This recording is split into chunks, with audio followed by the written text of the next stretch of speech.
Actually, my studio is pretty filled up right now, and I'm excited about it. We're going to get our video up in a minute, so I can see, but we'll get that taken care of. But I'm going to bring him in on the second segment. We had a pretty eventful day today. We're getting our studio set up, our office set up for our office grand opening tomorrow. 105th and Western. The address is 10501 Southwestern Ave. So if you guys are in the South LA area, make sure you show up and come show your support. I'm a Republican, but it doesn't matter. I think at this point, the only thing that matters out here is what's best for the people. We have a very underserved, underrepresented community in the South Los Angeles area. Maxine Waters has been a representative since 1976 as an assemblywoman, in 1991 or 92, whatever it is, as a congresswoman. And the same issues that we faced then, we still face now. So now our goal right now, especially as leaders, young leaders, is to step up and inspire and encourage other people to step up and become leaders, become role models, and take these political positions in our community so we can see our community thrive. So tomorrow, 3:30 to 6:30 p.m. we're going to have our volunteer meet and greet. We're also going to be talking about the way we're going to attack our district. We're going to be barbecuing for the district, and we're going to have a food drive. We have a food drive today. We had 7 pounds of food. We didn't have vegetables this time, but we had chicken, we had pork. We gave it out to the entire community, and it was wonderful. I'm really excited about it. A lot of people always say, you guys are in South Central Los Angeles, you're never going to have white people show up to your office, and you got to be the representative for everybody. I'm Black Lives Matter, and all the other stuff that they talk about. And I absolutely agree with their perspective, because God gives us the ability to make our own choices, make our own decisions. And if that's what they think, I respect it, even though sometimes it's ignorant. You know what I'm saying? But, God bless those people anyway. But we had a great turnout today, and we're gonna have a great turnout tomorrow. I'm excited. We did the invite to where people have to sign up, and we actually sold out. We had 200 spaces on there. We sold out, and so I told them, you know what, just open it up for the public. Let everybody come, and we're gonna see what happens tomorrow. But with my special guest today, man, I'm really excited. I'm gonna bring them on our second segment. It's gonna be a treat. We're gonna be talking about some real issues in our community. It might get a little heated, I'm gonna be honest. But at the end of the day, you know what I'm saying, as educated Black men, we respect each other, and we're going to continue to work for our community regardless if we agree with each other or not. He has his crew in here, he has his fiance in here. I have one of my guys in here who is a part of finance, and you know, it's amazing. And I think that I am absolutely and truly blessed to be able to talk to distinguished gentlemen on my show. Last week we talked about immigration and illegal immigration, and you know, I think a lot of people think that when we talk about immigration, the first thing we hear of is a Latino community, but we don't hear about the Africans that's coming from other countries. We don't hear about the Asians that are coming from other countries. Through the southern borders, everybody always want to get on the Latino community, and it was crazy because I was speaking with a Latino woman earlier today, and she came by and grabbed some food, and she was telling me that she appreciates the fact that, you know, we didn't dog the Latino or the Mexican, you know, culture over here in the United States, and we actually represented the true narrative of immigration, and that is everybody's trying to come to America. And the reason why is because we are the land of opportunity, regardless of the type of opportunity that you're looking for. We have our issues here, and I've said it on a radio show before, we have our issues here in the United States. We're not oppressed. And I just want to make that absolutely clear. Serving in the military 13.5 years, I've been to a lot of countries, and I know what true oppression looks like. But what we have here in the United States, this is absolutely not oppression. We have people who make terrible decisions, and we're going to fix that. But stay tuned. We'll be back in a couple of minutes. I'm going to introduce my guest, and I'm going to go from there. All right. So, we got to fix right now. Yeah. So is this a podcast, or are you live? This is digital radio. We stream on digital radio across the United States, but the only place that I can actually see what's happening is on Facebook, because they haven't gave me the radio station. We stream on Roku, but I don't have the Roku. So I have this show. Yeah. So I have this show, and I also have a show on KABC. That one was on Sunday. I actually wanted to go on KABC show because we have. Are we switching cameras? Shit too. So we just started that. That show right there is crazy. If you want to go, I mean, like, be like, yes, we'll be on tomorrow. It's at 9 p.m. It's time the show starts, but we get wild out because yeah, I pay for that show, so I can say what I want to. And then this one right here is through CRH. Say again.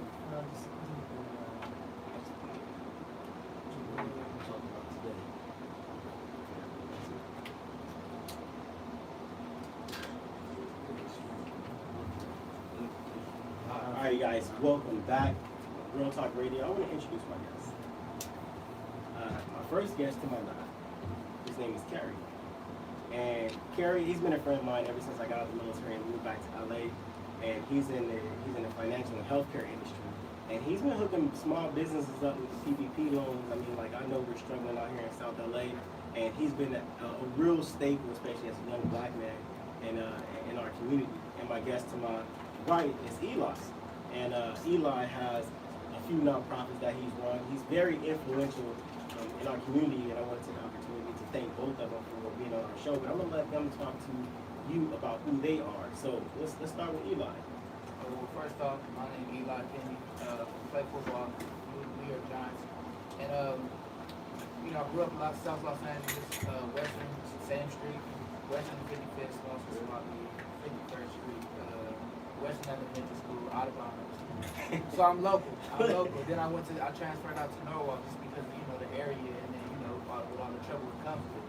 So, yeah, and then I just gained my passion with I was always compassionate about people and life, period, and growth and seeing my people grow. So, you know, when I have my own kids and, you know, it just grew even more. And then now with everything that's going on, it's just like the perfect opportunity to speak up, use my platform, and use what I got to, you know, help influence people to become better.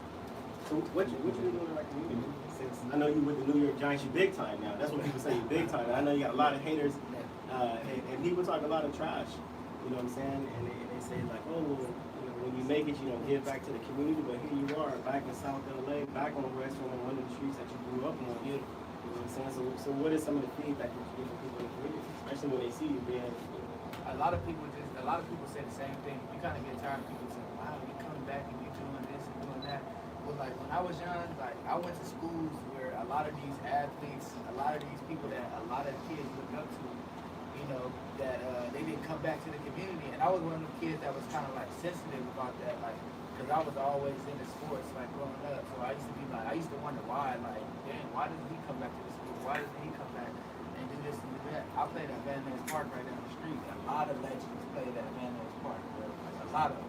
And none of them came back to, like, you know what I'm saying, to shoot us new jerseys, new clothes, you know what I'm saying, or just even give us game, like. So I took that to heart when I was young, like, and I told myself, and man, if I ever get in a position to do what I love and help influence people, that I will make a promise to always come back and give back to my community in some shape or form, just by doing anything. I do a lot of backpack giveaways, and it's kind of like my team, my people that I trust the most. So, you know, it's kind of like my people. So we do a lot of backpack giveaways. We just did our second annual backpack giveaway. It was dope. We sold out. We ran out of backpacks like within the first 20 minutes. We do camps and we do a lot of football camps. We do a lot of things in the community just so these kids can understand and just see that, like, you know what I'm saying, it's hope. It's faith. Like, I mean, you ain't even got to be the same color as me. Like, this is for everybody. I'm for everybody. So, you know, like, just doing that in our community, it means a lot. It means a lot to me, and I know it means a lot to these kids when, you know what I'm saying, when they get older and they get, you know what I'm saying, and become adults, they're going to remember this type of stuff, and it's going to help them become better people and to people, and that's how I feel like it should be. I appreciate it. Kerry, what about you? Tell about you. Yes, sir. My name is Kerry Lovett Jr. I went to Morehouse College, graduated in 2016 with a degree in business management. I have a background in law, business, of course, and credit. My company, the name of our company is called The Good Guys, and we stand by that name.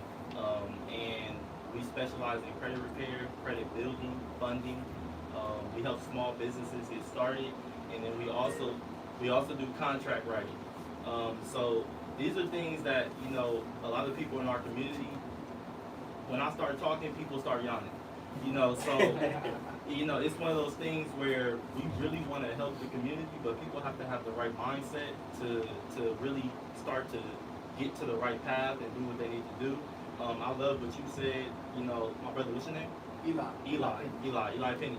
I love what Eli said. We actually are from the same community. I live right over there, you know, in that same area. So, you know, I love what you're doing. Like, I loved everything that you said.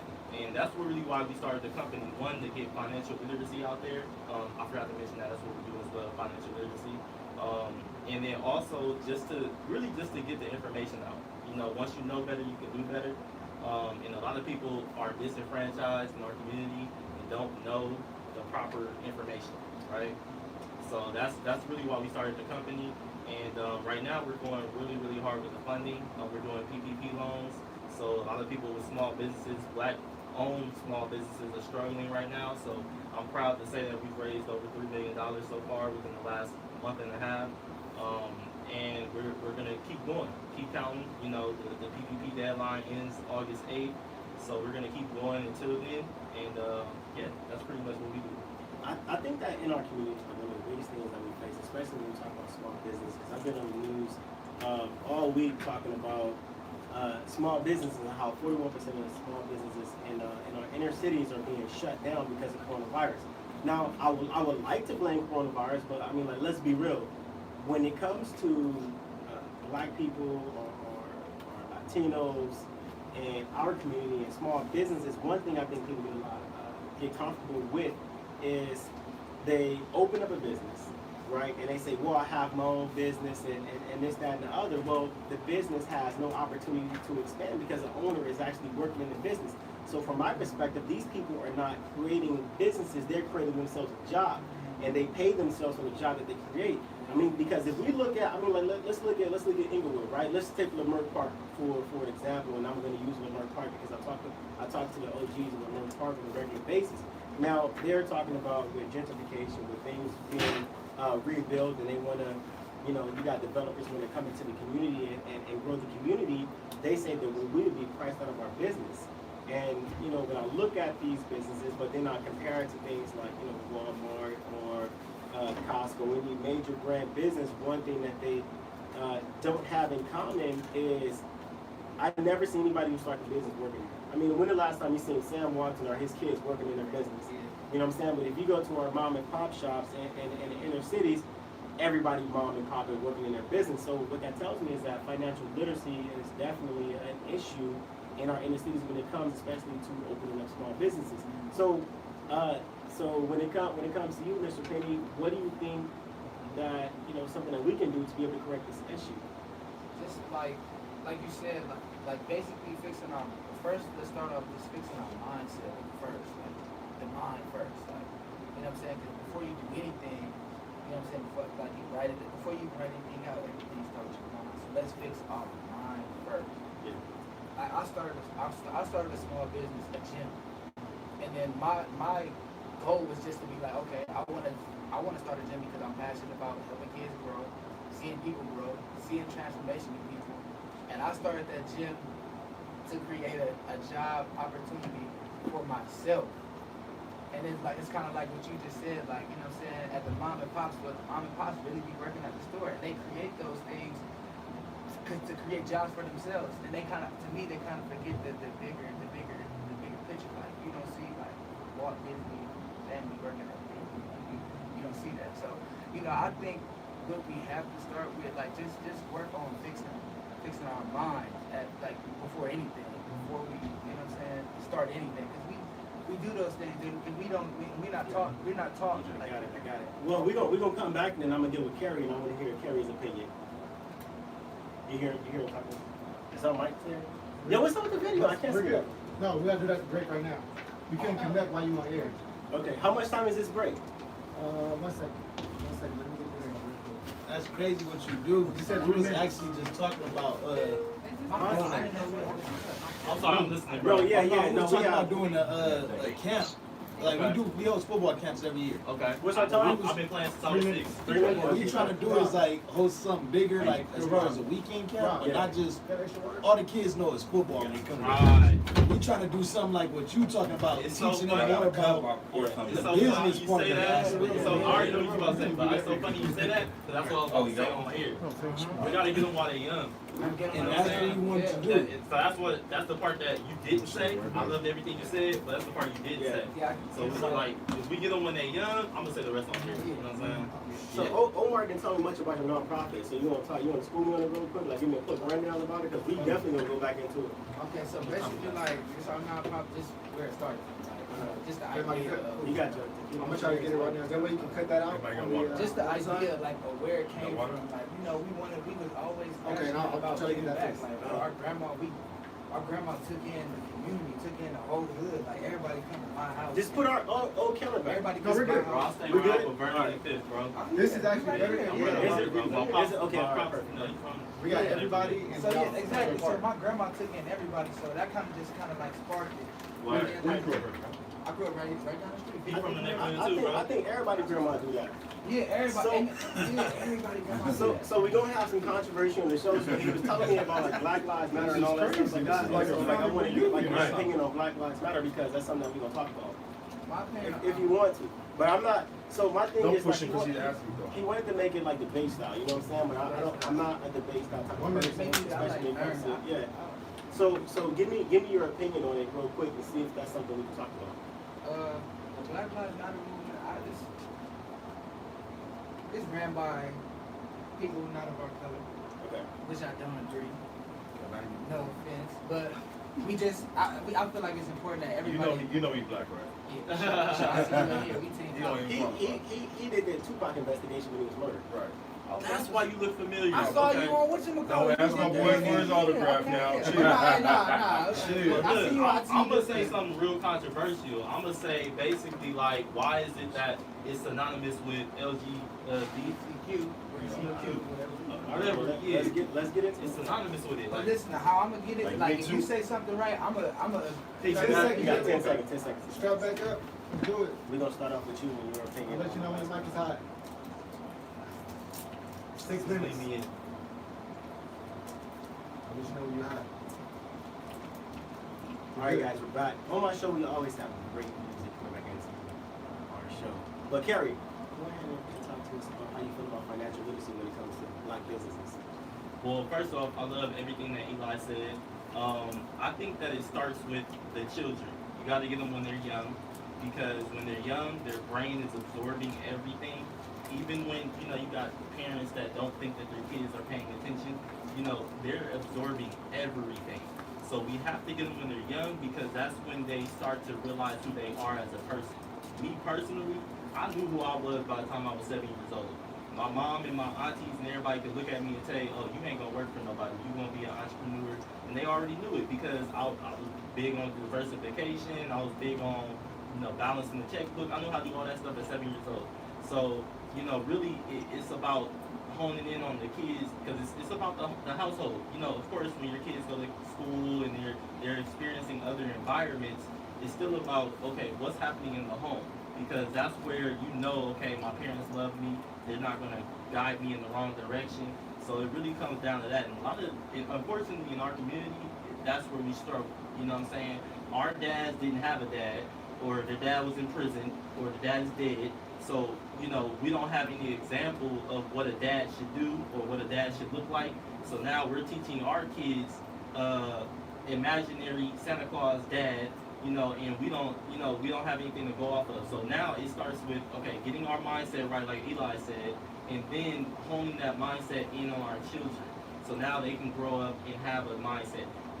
Jewish people, Armenians, you know, Nick all Cannon of them. just got kicked off. Viacom talking about Jewish people. Oh, okay. You know, I'm just saying. I was actually about to give them their props. I was gonna say that they know all this stuff. Yeah. You know, and we don't. So that's all I was gonna say about them. And keep it at that. You know, so the fact that we don't is, you know, you can lie to somebody their whole life and they're gonna think it's the truth. The minute that you tell them the truth, they're gonna think it's a lie, because they've been lied to their whole life. So that's what comes down to our black community. Like I said, people yawn when I start talking sometimes. And what it comes down to is like, sometimes some people, they're not receptive to it because they're just like, they're so used to being in their bubble that they just don't want to hear nothing outside of that, you know? That's true. So that's all I can say. So I think that, you know, especially in our culture right now, like a lot of people really hate listening to the truth. You know what I'm saying? Because I'm a black dude, but I'm a Republican at the same time. You know what I'm saying? So when we went to Minneapolis to stand in solidarity with the George Floyd family and also to do what we can to stop the rioting, which it did work and get the other officers arrested, you know, you come back and you have white Republicans say, oh, well, you Black Lives Matter because you have the black fist and all that stuff. I'm like, wait a minute, do you understand that I grew up in the 90s, right? With the Black Panthers, you know, with everybody throwing up I'm not gonna say it's black power, but the fist for empower to the people. And so, you know, just to hear people, the ignorance out of people's mouths to say, oh, because you put up a fist that you are Black Lives Matter, when everybody can see when you go to a Black Lives Matter rally or protest, who are the people that is causing the majority of the destruction in our communities, our black communities? These are white kids, white, rich, privileged kids coming to our inner cities, destroying stuff, talking about defund the police. Mind you, we got gangs that are absolutely prevalent. We have domestic violence. We have alcohol-related incidents that are prevalent. We have low-income families that's definitely prevalent. We already have drugs, not just from, you know, ourselves, but from the cartel that's prevalent in our community as well. So when you are a rich white kid and you come into our neighborhoods talking about defund the police, it's not hurting you. Because you can go back to suburbia. You can go back and pretend like did nothing happen and feel good about yourself because you can be coming out here talking about things that we like, talking about things that we want. We are not saying defund the police or get rid of the police. What we are saying is we need police reform. We need somebody to go look at these laws that these people use that are being used every single day to attack people in minority communities, black and Latino communities, or poor white people. You know what I'm saying? And that's what we're saying. We're not saying get rid of our cops. You know what I'm saying? But one issue that I have is a person told me that, oh, you Black Lives Matter because you hold up your fist. And I said, well, white kids are destroying our communities with the riots. Oh, well, those are leftist liberals. Oh, now we have a distinction.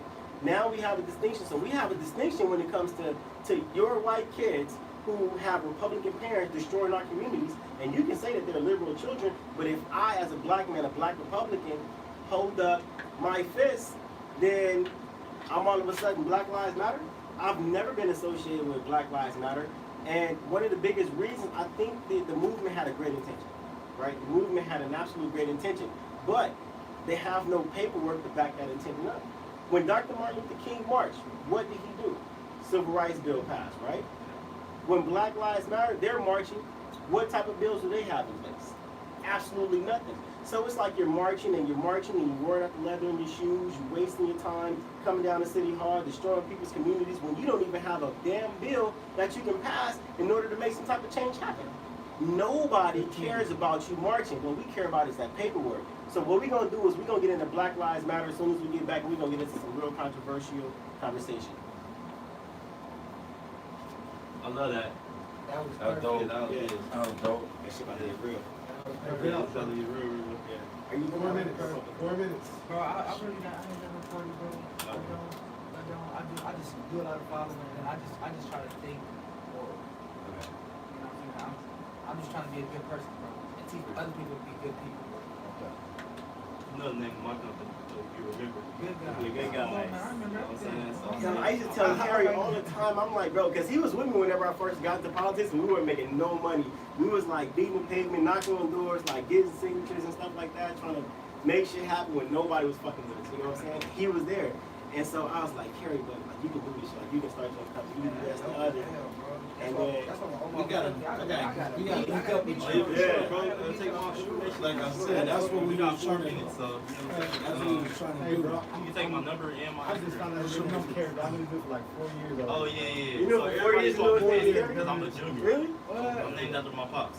Yeah, So, your pops is your dad. yeah, my pops are OG, you know. But anyway, What school you go to? I went to Honeymoon Inglewood right here on Yeah.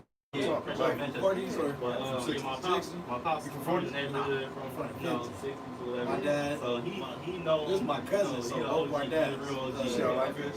Yeah. You know it's all rope.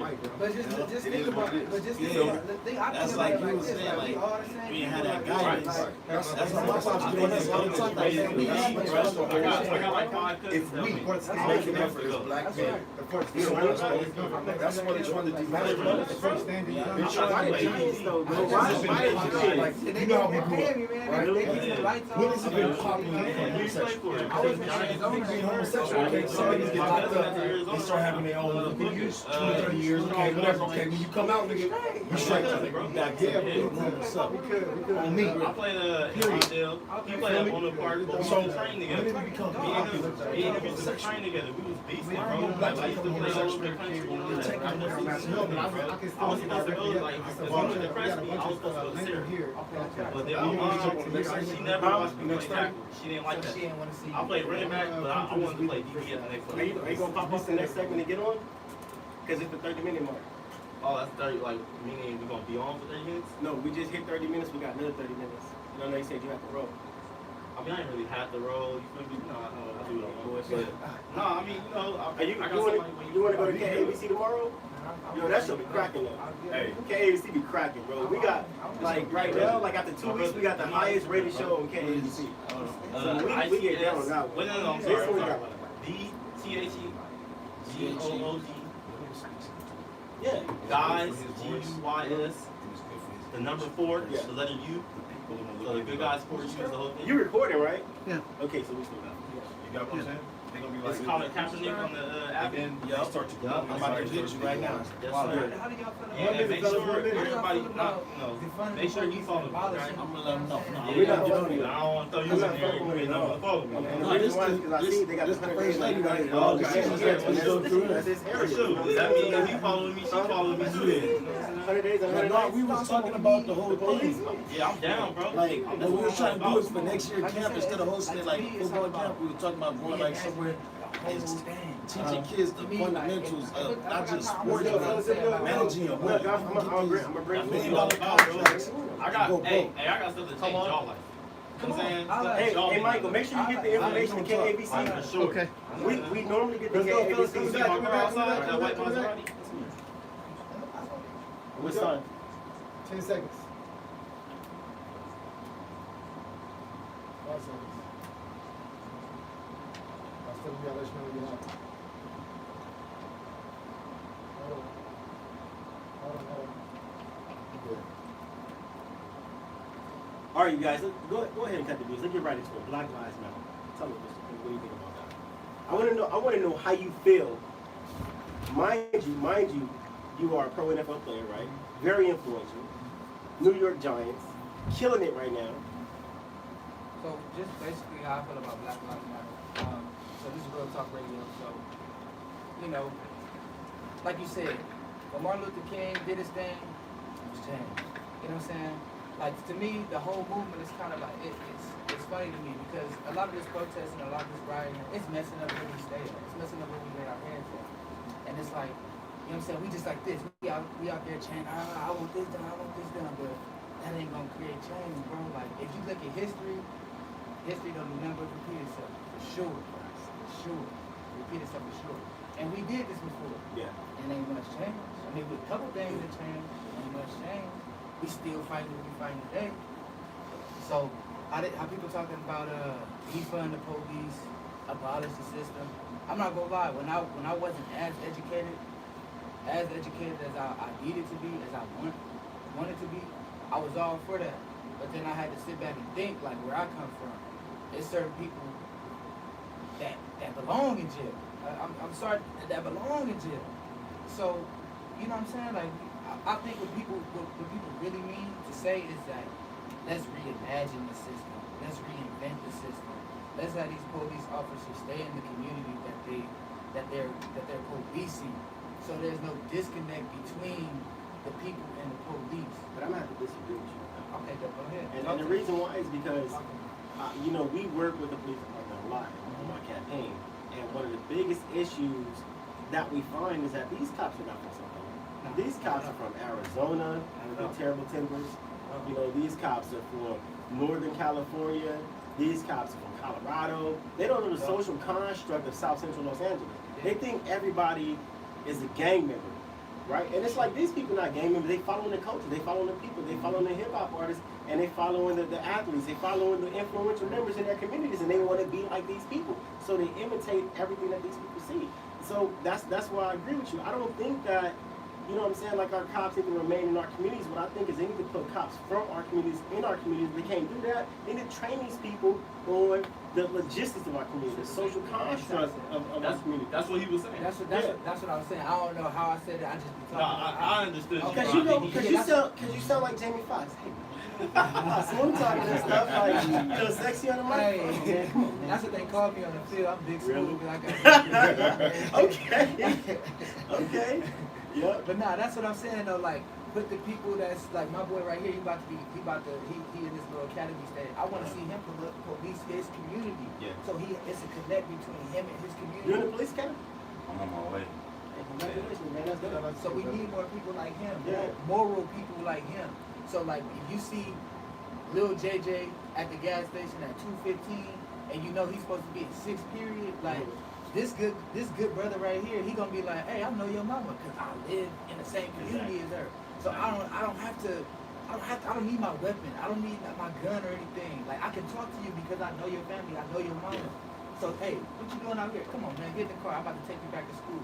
And you ain't gonna get disciplined, none of that. I'm gonna just talk to you. I'm gonna give you game, and I'm gonna police you because I know you. And I'm from your community. Can I speak on what he just said? Okay, so basically, there's a couple things I want to say. So the first thing is we have to remember that a police officer is a peace officer. That's not true. Well, that's what he's supposed to be. He's supposed to be. He's supposed to be a peace officer. You know what I'm saying? So the sheriff protects your rights. The sheriff is a whole different story. Cops enforce public policy. So Right. you think a cop is supposed to be talking about peace? That ain't their job. They take an oath to enforce public policy. They don't care about you. They don't care about your peace. They don't care about your rights. All they care about is what law can I find that you break that I can get you on. Got you. Okay. Or what law you don't know that I can That, put you over. I'm sorry. I gotta pay for it. I'm passionate about you. No, I love it though. I love it though. Yeah, no, so definitely, okay, you said that point, you know what I'm saying? So the other thing is, I studied, shout out to Morehouse, I studied other cultures, okay? So I admire the Japanese culture. In the Japanese culture, the officers are marriage counselors, they are community counselors, you know, and these are things that, you know, if you've ever been to Japan, I've never been to Japan.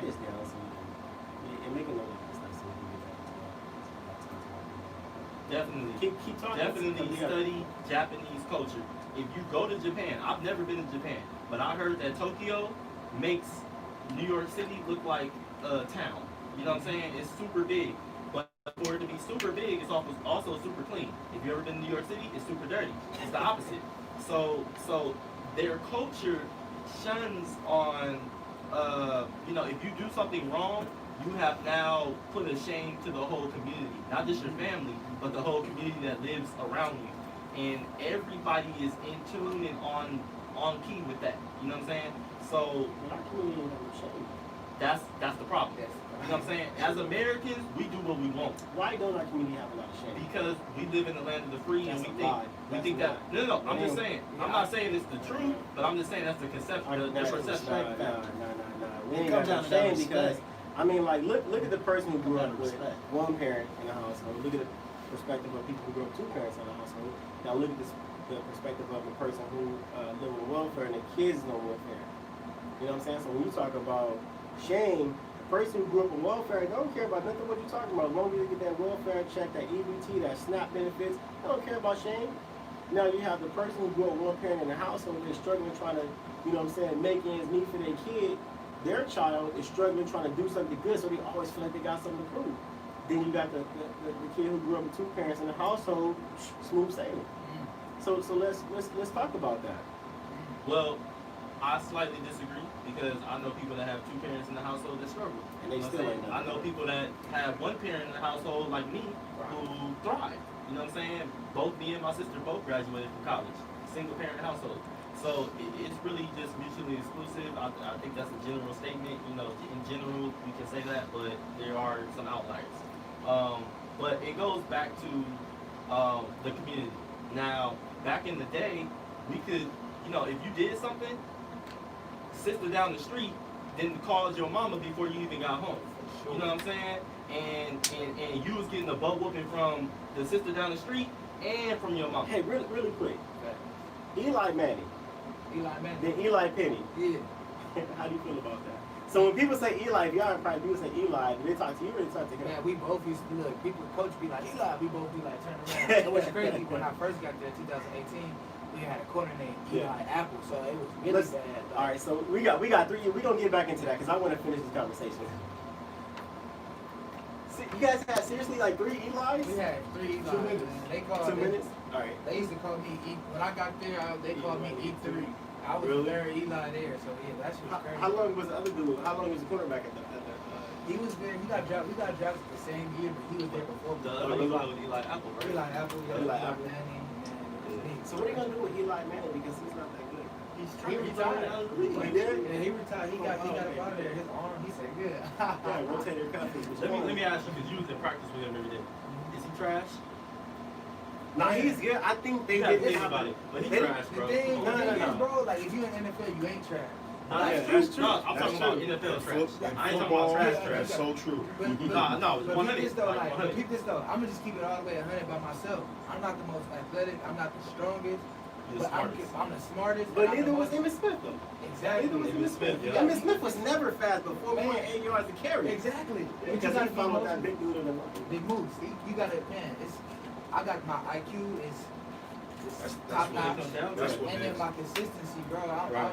I don't miss a beat, You bro. run a 4.6, but you gonna run a 4.6 every time. Yeah, every time. Right. I know That's people dope. run 4.3s that's gonna run 4.7 on Sunday. Right. So, Right. Man, it's all Right. about consistency. Wow.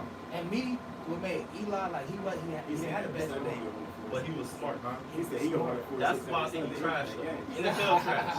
Because That's he's why I think smart, he's trash. but he can't deliver when it But peep this though. He won 2 Super Bowls twice as off a wild of card great team. defense. Off a great defense. Just- You know what? I'm No, a Steelers fan. it was. Listen, I think it was the run game. When It they was- got it was rid of for sure when they got run- rid of those yeah. running backs, Jesus Christ. But Yeah, Brandon Brandon Jacobs is Jacobs. trash. But just It don't matter, but he was a big dude. Like when you got a big dude, you power through the offensive line until it gets You tired. got 10 seconds. Hey, we about to get Joe. into this one. Let him talk. Yeah, we about to get into this. Tough. Let him shout on his Instagram and all that so you get his promotion. That's lit. All right, so I wanna pivot real quick. Let's talk about this 3 Eli situation. You know what I'm saying? We about to get right to the NFL because I know you're in the NFL and it's not common for myself to be able to interview NFL players. Like we see them, we hang out, we go party, whatever. But to have one sitting in my studio, I mean, it's a complete honor. So let's talk about 3 Eli's. How did that work out? So when I first got there in New York, I left from Arizona, got sent to New York. When I first got there, I already knew Eli. Eli Manning was there. That's Hall of Fame, 2 Super Bowls, MVP, champion, all of them. So I forgot we had Eli Apple. So man, in meetings it was tough. They'd be like, Eli, we all 3 of us would just look, and then everybody would be laughing like, man, we ain't talking to you. Sit down, like we ain't talking to you. So that was crazy. And then coach gave us nicknames. Yeah, you E1, you E2, you E3, and it was cool because we eat lunch together. We all just chop it up. How you get the name Eli? What's your real name? How you spell your name? Because I spell mine's kind of different. I spell mine Elijah. A lot of people spell theirs Elijah. And what's crazy story about that is in kindergarten, man, I didn't even know how to spell my own name. My pops used to come home and be mad that I spell it the regular way and not my way. So just the whole name in general is just like a unique situation, bro. I gotta go back on here and change that.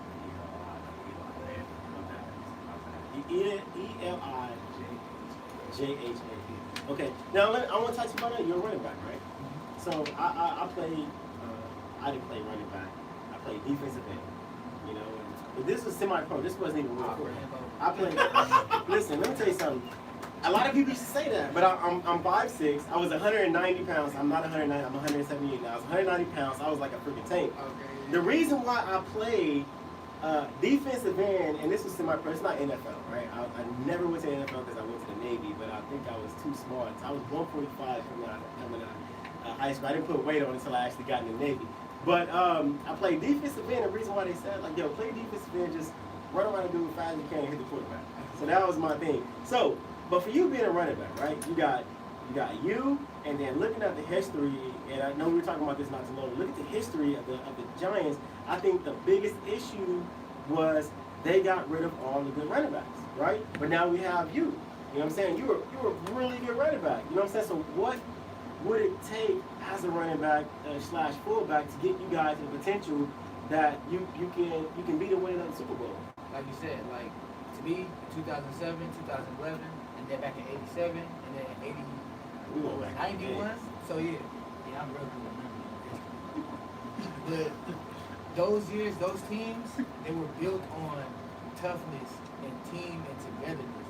So in order to get back to Giant football, yeah, I feel that Joe Judge, our new head coach, he's gonna do a great job of us running the ball, get back to the basics of us running the ball, 4 yards in the cloud of dust type football, play action. You know what I'm saying? Daniel Jones, Shepard, Saquon, somebody like that, and then tough defense. Because you know, every time you got a good ground game, you got a great defense on the other side that can stop the run. So the thing is with Giant football, like what makes Giant football is that, you know what I'm saying, you have a great running game, and then after you get great running game, you have great play action, great quarterback, and then you have a great defense. So for you being a running back, who do you think will be your ideal fullback for you to blast that hole? And what formation would you like to run? I like the wishbone. I'm gonna go I formation, Joe Alstott. There you go. That's Mike. Mike Alstott. Mike, I'm sorry. Mike I'm sorry. Mike. I remember his last name. He was on jersey, you know what I'm saying? He was a beast. Like you say, I would take me. I like that wishbone. The wishbone I like is the dope. eye too though, but I like the wishbone because I'm just like a history. Like I like learning history. And like that wishbone, it was a part of like the NFL history of the 60s and 70s. Jim Brown. So yeah, all that. So that was dope. And my ideal fullback who I would like to have in front of me when I'm running the ball is got to be Lorenzo Gill. Like man, he blocked the LT for like 15 some years and got him like a couple Pro Bowls, made him a couple years. Like he So successful. I want to say two things. First, y'all, the Giants football, great defense. That's why y'all won. I'm sorry. Eli Manning was a above average quarterback. That's what I'm gonna say. But that's digressing. Great defense. You know, Michael Shanahan, all them. You know what I'm saying? Great defense. But I have a question for y'all. Will there be fans at the NFL games this year? Yes, because people been waiting for the NFL forever, man. Come on, as soon as they open it up, them stadiums will be packed. They know what they're doing. Man, I disagree. It don't matter what game you go. This is America's game. I disagree though. This is the American game. It doesn't matter if you kneel or not kneel. People gonna be at those games. Can you I please disagree. fast forward to them to get to the football? You could be in the parking lot tailgating all you want to, but it's only 1,000 tickets that got sold because they're gonna social distance y'all in the stadium. That's my opinion.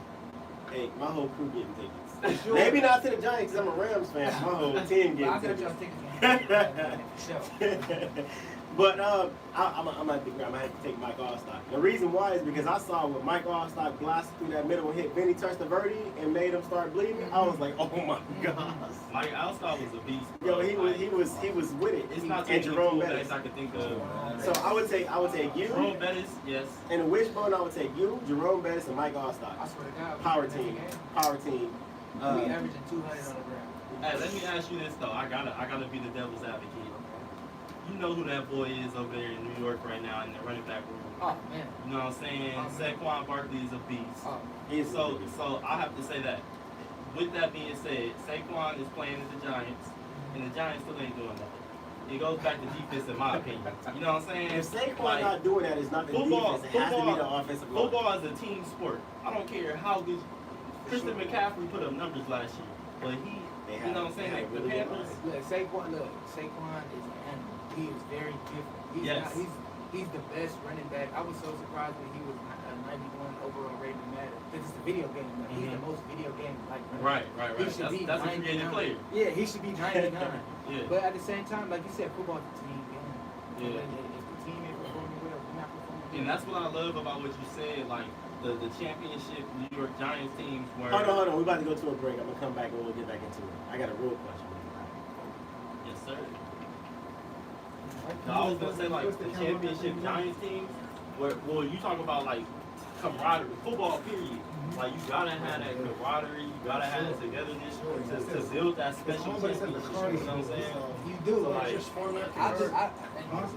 noticed that like my team Format the card? my team that like when I That's first why got we to the really want to see Giants, your it was ring. loaded. You gotta do it. We had Saquon, Odell, Evan Ingram, Sherman Shepard, Eli. Like we had people on defense. We had big snaps. We had Carlin. We had things, but we don't have. We're gonna talk about it all. We're gonna talk about it on KABC tomorrow. And that's the tricky We don't part have about enough the time for all NFL this is stuff. business. You saw what happened with So some it's like, immigration last it's less focus on team and more focus on business. Like, you know, I didn't get my deal that I wanted. You know what I'm saying? It's on this screen if you can't see. Know that. Drop the book. So you gotta think a lot of people out there in the Well, business. Right. I'm getting paid $6 million. I ain't gonna make this happen. I need that. Yeah, I need that. no, I feel it. A lot of people- I keep trying to tell Booger, Charles Washington, I keep trying to tell him, you need to be a ball hawk. Stop trying to hit niggas like, you keep trying to hit niggas. This is 2 different clubs. Be a ball Tell hawk. them I You had, like, one of the trust fastest me, QBs going to in the the safety NFL. room. Okay. Go be a ball hawk, bro. How much time we got for our You don't- next segment? That's his bro. book. You don't want to listen. Really? Yeah, How much time we got for our next Yeah, segment? we gonna put that different like For the next segment? This is the last one we got. I was 2 more. overseas for 15. That's the last one. This is the last one. Yeah, it's like 4 minutes. We'll talk. Where did you play in college? We'll grab something. 4 minutes. I know. and 7 Okay. seconds. Word. Get a brief story. Some untold story. The whole draft. Come on, man.